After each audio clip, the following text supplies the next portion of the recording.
We will consider a new and important electrical machine in electrical engineering, namely transformer. Transformer in its smaller size is considered as a device that either increases or decreases the level of voltage. Transformer works only on AC voltage.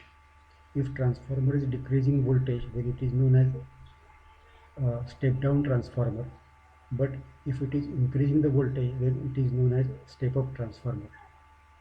The top right corner of screen shows alternating voltage shown on voltage versus time graph. This alternating voltage follows sine law while changing its instantaneous value. The frequency of all alternating voltage is standardized and is equal to 50 cycles per second. Since voltage completes its 50 cycles in 1 second, voltage takes 20 milliseconds to complete 1 cycle. Mathematically, therefore, we consider frequency and period of oscillation as reciprocal of one another. When such alternating voltage is applied to inductive load, current is said to lag behind applied voltage by some angle phi. Transformer's primary is little extension of inductive load described now. Since winding of transformer are wound on magnetic core, their permeability is very large, so inductive reactance is small, and consequently coefficient of self-inductance is also small. But in comparison with winding resistance, it is quite large. Further, transformer has two or more windings on same magnetic core. So magnetic field produced by current in primary windings link both primary and secondary of transformer. When we say current lags behind the supply voltage, current may be resolved one in phase with supply voltage and other component at right angles with supply voltage. Current that is in phase with supply voltage is considered as an active current, and that lags behind voltage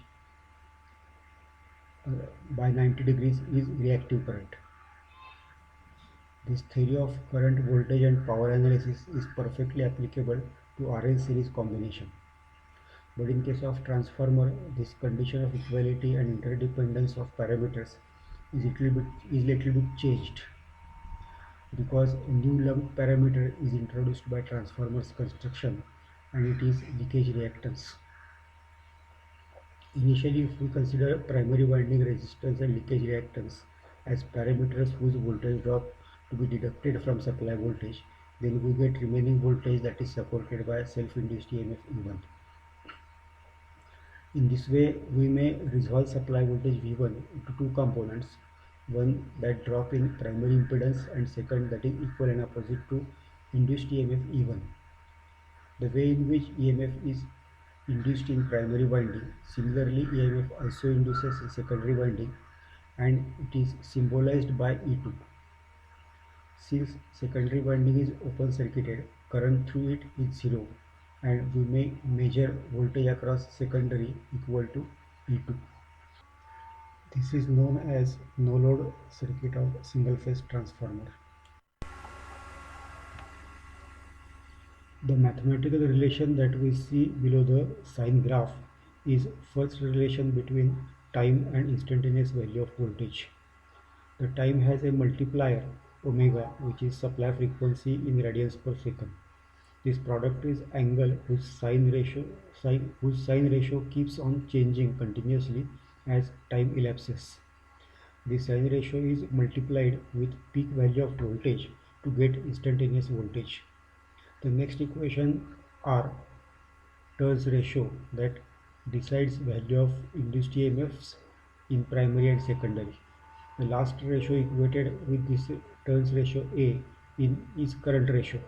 The denominator current is I2 dash, that is very close to I1. This explains current ratio is approximately reciprocal of voltage ratio. The reason for this approximation is no load current I0. The current distribution shown on circuit diagram shows that current I2 and I2 dash are both 0 because load is not connected. Further, current I1 and I0 are equal since I2 dash is 0. Lastly, current I0 gets divided into two components, Im and IL.